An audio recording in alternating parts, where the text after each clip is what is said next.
बहुत शुक्रिया नाज़रीन, आपने वक्त निकाला ये वीडियो देखने के लिए। नाज़रीन, मेरे साथ मौजूद हैं इशफाक अहमद चीमा साहब। इशफाक अहमद साहब जो हैं वो इल्म लदूना के माहिर हैं, एंथ्रोपोलॉजिस्ट हैं। इन्होंने दो बहुत बड़ी पेशगोइयाँ की थी, जो जब ये इन्होंने पेशगोई की थी तब कोई बंदा नहीं मानता था कि ये होने वाला है। वो 99 में नवाज शरीफ की हुकूमत के ख़ात्मे की पेशगोई थी, और उसके बाद सबसे बड़ी पेशगोई राजा परवेज़ अशरफ के वज़ीर आज़म बनने की पेशगोई। ये दोनों ऐसी पेशगोइयाँ थीं जिनके ऊपर कोई बंदा एतबार करने को तैयार नहीं था, लेकिन इशफाक अहमद साहब कहते थे कि ये होगा, ये मेरा इल्म कहता है, ये मेरा तजर्बा कहता है, ये मेरी ऑब्जर्वेशन कहती है। चीमा साहब, एक टांग इनकी अमेरिका होती है, एक टांग पाकिस्तान होती है, और फिर वहाँ से ये जापान और बहुत सारे ये जो कोर्सेज़ हैं और जो मामलात हैं उस हवाले से ये अपने आप को इंगेज रखते हैं। लेकिन आज का जो मौजू है वो मैंने पहले तो पूछूंगा नवाज शरीफ के हवाले से जो उन्होंने पेशगोई की थी, इन्होंने इमरान खान के हवाले से बहुत बड़ी पेशगोई की है। वो मैं प्रोग्राम में आगे चल के इनसे पूछूंगा कि इमरान खान के साथ क्या होने वाला है। अब भी मुझे यकीन नहीं आया, लेकिन इन्होंने कहा था कि मैंने 99 में जब कहा था तब भी लोगों को यकीन नहीं आया था। बहुत शुक्रिया चीमा साहब आपके वक्त का। Thank you very much, thanks for calling me. Cheema साहब, आपने नवाज शरीफ के बारे में 99 में पेशगोई की, जब उसके इक़्तिदार का डंका बज रहा था, 2/3 अक्सरियत थी। आपने कैसे कहा कि ये हुकूमत नहीं रहेगी? सर, हालात वाक़यात बता रहे होते हैं कि मामलात किस तरफ जाते हैं। बहुत सारे लोग अगर चाहें तो इसको स्टडी कर सकते हैं, करना नहीं चाहते। तब तो उसका इक़्तिदार सवा नेज़े पे था, वो फ़िरौन बना बैठा था, 2/3 अक्सरियत से ज़्यादा उसके पास अक्सरियत थी। लेकिन हमने 10 अक्टूबर 99 को अपने दोस्तों को बता दिया था कि ही इज़ नो मोर, और उनमें मियाँ साहब की काबीना के एक बड़े अहम रुकन भी बैठे हुए थे। लेकिन आफ्टर 2 डेज़ उसका टाइम पूरा हो चुका था, वो चला गया। तब तो वो हमारी बात सुनने को भी तैयार नहीं थे। आप मजाक उड़ाया होगा लोगों ने कि आपने जब कहा था कि Nawaz Sharif is no more. Definitely, लेकिन हमने उनको बता दिया था जी कि जनाब इसका टाइम पूरा हो गया जी। बिल्कुल ठीक। और ये सतारे बता देते हैं। आप पता नहीं आज के दौर में लोग इसके ऊपर सोचते क्यों नहीं। आज से 4000 साल पीछे चले जाएं तो 4000 साल पहले भी ये इल्म बता रहा होता था। अगर 4000 साल पहले ये इल्म बता देता है कि एक बच्चा दुनिया में आने वाला है और फ़िरौन नहीं रहेगा, तो आज तो दुनिया बड़ी तरक्की कर चुकी है। ये तो बहुत छोटी बातें हैं जो आज लोग डिस्कस कर रहे हैं। बिल्कुल ठीक। आज तो बहुत आगे जा चुके हैं। बिल्कुल ठीक है। मुझे ये जो बात है 99 वाली, ये भी मुझे आपके किसी दोस्त के थ्रू पता चली, तो इसलिए आपका मेहरबानी, आपने वक्त दिया। तो उसके बाद जो है मैंने ये पूछा कि नवाज शरीफ वापस आ रहे हैं या नहीं आ रहे। मुझे राजा परवेज़ अशरफ के बारे में गिलानी साहब वज़ीर आज़म दोस्तों ने कहा जनाब कि अब हालात वाक़या जो वो चेंज होने शुरू हो गए थे 2008 के बाद जी। अब राजा साहब का कहीं नामो निशान नज़र नहीं आ रहा था। ऐसे ही है। आज राजा साहब बड़े लीडर हैं, तब नहीं थे। तब तो उन्होंने पहली दफ़ा इलेक्शन जीता था, पहली दफ़ा MNA हुए थे। इससे पहले वो कभी MNA भी नहीं थे जी। तो उन्होंने पूछा ना, जनाब राजा साहब आ रहे हैं। अभी गिलानी साहब के जाने की बात भी नहीं हुई थी। अभी गिलानी साहब स्मूथ चल रहे थे, मामला ठीक चल रहे थे। वो छोटे मोटे इशू आ रहे थे, लेकिन गिलानी साहब के मामला ठीक थे। इनके साथ भी, एस्टैब्लिशमेंट के साथ भी हमने कह दिया कि जनाब ये जा रहा है, राजा साहब आ रहे हैं, राजा साहब तशरीफ ला रहे हैं जी। तो ये इतना मुश्किल नहीं है जितना लोग समझते हैं। सिर्फ लोगों ने दूसरे इल्म की तरफ ज़्यादा तवज्जो देनी शुरू कर दी है। जो बंदा जिस टॉपिक पे ऊपर नॉलेज हासिल कर रहा है उससे बाहर नहीं निकल पा रहा। बिल्कुल ठीक है। लेकिन इमरान खान के हवाले से चीमा साहब मैंने आपसे पूछना है, लेकिन उससे पहले अब नवाज शरीफ के वापस आने की तैयारियों का चर्चा है, बड़ी अरूज पे पहुंच चुकी हैं।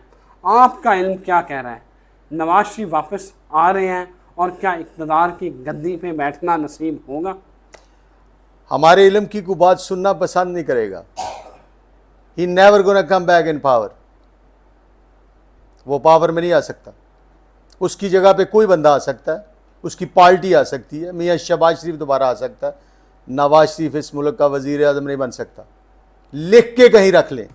बज़ाहिर हर बंदे को नज़र आ रहा है ये सारी नून लीग कह रही है कि वो चौथी दफा वजीर आजम आ रहा है इस मुल्क का। ऐसी है।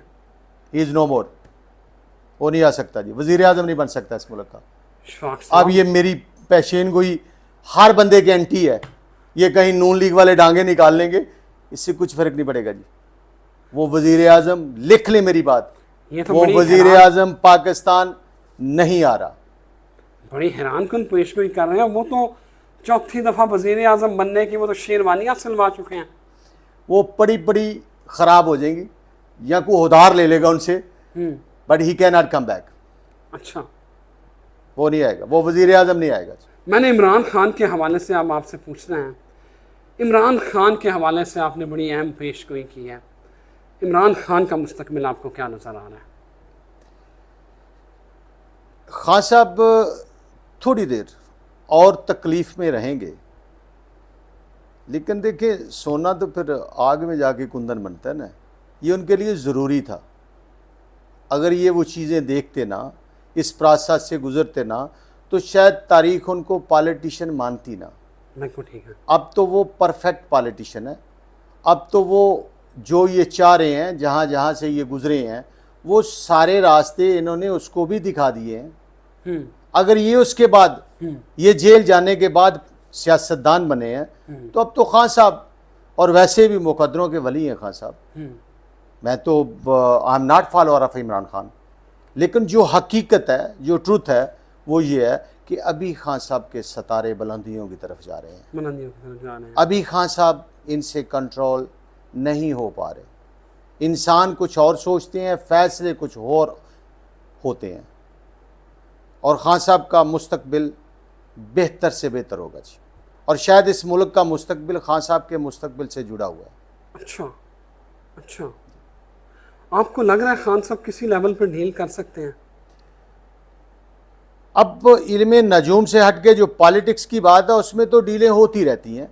पॉजिटिव थिंग के लिए, मुल्क की बेहतरी के लिए किसी वक्त भी नेगोशिएट होना चाहिए, हो सकता है। सियासत में वैसे ही नेगोशिएट होता रहता है, होना चाहिए।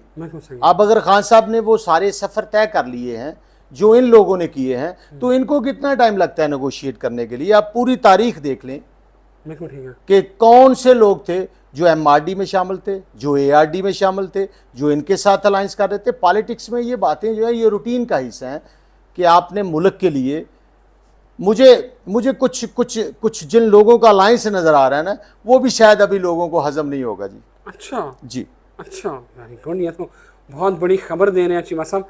चीमा साहब, अनवारुल्लाह काकड़ ने कहा कि इमरान खान के बगैर भी इलेक्शन हो सकते हैं। आपको लगता है कि इमरान खान के बगैर इलेक्शन हो जाए? इलेक्शन तो मुजीबुर रहमान के बगैर भी हो गए थे, रिजल्ट भी लोगों के सामने है। कहाँ था वो जब इलेक्शन हुए थे? वो जेल में ही था, और सबसे ज़्यादा सीटें लेकर निकला। पाकिस्तान की, पंजाब की जेलों में था। रिजल्ट आपके सामने है। इनके कहने से, इनके करने से ये चीज़ें नहीं होगी जी। एक कौम थी, एक लोग थे, जहाँ से मैं बिलोंग करता हूँ, जो हमेशा सोए रहते थे। ये पहली दफ़ा जागे हैं, इनको खान ने जगाया है, वरना ये तो हमेशा हाथी के पाँव में पाँव रखने वाले लोग हैं। ऐसे ही है। हाँ, ये इनसे मामलात ऐसे नहीं होंगे। अच्छा, ऐसे मामलात नहीं होंगे। ये करवा के देख लें, उसके बगैर करवा के देख लें, फिर क्या फ़र्क पड़ेगा? फिर भी कुछ फ़र्क नहीं पड़ेगा। आपको लगता है इमरान खान जेल में भी वज़ीर आज़म बन सकता है? उसको जेल से निकाल दे तो अच्छे रहेंगे। जेल में बैठे हुए वो ज़्यादा पॉपुलर है। जेल में बैठे हुए इनके लिए ज़्यादा ख़तरनाक है वो। उसको बाहर निकालें, कोई स्टेटमेंट दे उल्टी सीधी, कुछ इनके लिए फ़ायदा मंद हो जाए। वरना देखें जी, जो उसके लवर हैं वो हैं। क्या आप उनको कम कर सके हैं? नहीं। आपने अपनी ये जो गवर्नमेंट की है, या उसकी आप बात नहीं करना चाहते कि आपने इतने महीने गवर्नमेंट की है, चलो ना करें। आइंदा के लिए आपके पास क्या प्लान है? आप क्या करने जा रहे हैं? आप क्या कर रहे हैं? बिल्कुल सही है। अभी भी आप क्या कर रहे हैं? बस लोग, अब वो तो दौर ही नहीं है ना, लोग इतने बोले तो नहीं है ना। ये तो टू बी ऑनेस्ट सच्ची बात वो ये है कि ये तसलसल है वो 88 वाला, जब आप वजीर आला थे और आप गवर्नमेंट के इलेक्शन करवा रहे थे। आज भी आपकी गवर्नमेंट है। काकड़ साहब तो बस ऐसे ही हैं, मिनिस्टर सारे आपके हैं, पकड़ के घर के लोग ला रहे हैं। यार अब मेरे लिए मैं तो एक वोटर हूँ, मेरे लिए अफसोस की बात यह है कि आप चेंज नहीं हो पा रहे। You are doing same thing what you had been done in 90 और 88। अभी भी आप उसी प्रोसेस से गुजरे हैं, अभी भी आप वही काम कर रहे हैं, अभी भी आप बदले की सियासत कर रहे हैं। आप जानने वाले हैं हमारी मुल्क के हिसाब से एवरेज एज जो है, हमारे लिए, हमारे बच्चों के लिए कुछ छोड़ के जाए, कुछ लेगसी छोड़ के जाए। अशफाक साहब, पीपल्स पार्टी का मुस्तकबिल आपको क्या नज़र आता है? बिलावल एक वक्त वो था कि लग रहा था कि बिलावल जो है वो वज़ीर-ए-आज़म बनने वाला है, लेकिन अब आपको क्या नज़र आ रहा है? इस मुल्क का मुस्तकबिल किसी और के हाथों में है। जिसके ऊपर वो हाथ आ जाता है उसका मुस्तकबिल भी ज़रा सीधा हो जाता है। लेकिन दे आर वर्किंग हार्ड। और मैं जो बात कर रहा था ना कि जो कह रहे हैं कि जो लोगों को बात हजम नहीं होगी, ये अलायंस भी जनाब इनका ही होगा जी। अच्छा, अलायंस भी पीपल्स पार्टी और पीटीआई का ही होगा। अच्छा, यही मिलके चलेंगे और बिल्कुल चलेंगे। अच्छा जी, इसका मतलब नून लीग की हुकूमत नहीं आनी? हुकूमत के फैसले तो किसी और जगह पे होते हैं जी। हुकूमत, इस मुल्क की तारीख बड़ी अजीब तरह की है जी। जब 2002 का इलेक्शन हुआ है तो सीटें किसी के पास होती हैं, वज़ीर आज़म कोई होता है, कभी जमाली साहब आ जाते हैं, कभी को वाशिंगटन से बुला लिया जाता है, कभी किसी। ये हुकूमत नहीं है जी। अगर आपने इस मुल्क के मामलात ठीक करने हैं तो ये मामलात आवाम के हाथों में दे दें 10 साल के लिए, इनको फैसले करने दें, जो ब्लंडर करता है उसको करने दें, उसके बाद जाके मामलात। हमें बड़ी उम्मीद थी ये जो प्रोसेस शुरू हुआ था डेमोक्रेसी का कि इससे मामलात बेहतर हो जाएंगे, लेकिन वो डेमोक्रेसी भी जैली थी, लीडरान भी जैली हैं, मामले भी सारे जैली हैं जी। जब रात की तारीकियों में जाके ये डीलें करेंगे सभी लोग, तो डेमोक्रेसी कौन सी? बिल्कुल ठीक है। बहुत शुक्रिया इशफाक अहमद चीमा साहब। आपने इशफाक साहब की बात सुनी। वो कहते हैं कि इमरान खान को अगर जेल से निकाल दें तो इनका फ़ायदा है। जेल में बैठा इमरान खान इनसे संभाला नहीं जाएगा, और ये इनकी बहुत बड़ी पेशगोई है कि नवाज़ शरीफ अगला वज़ीर आज़म नहीं बनेगा। मुझे इजाज़त दीजिए। अल्लाह हाफ़िज़।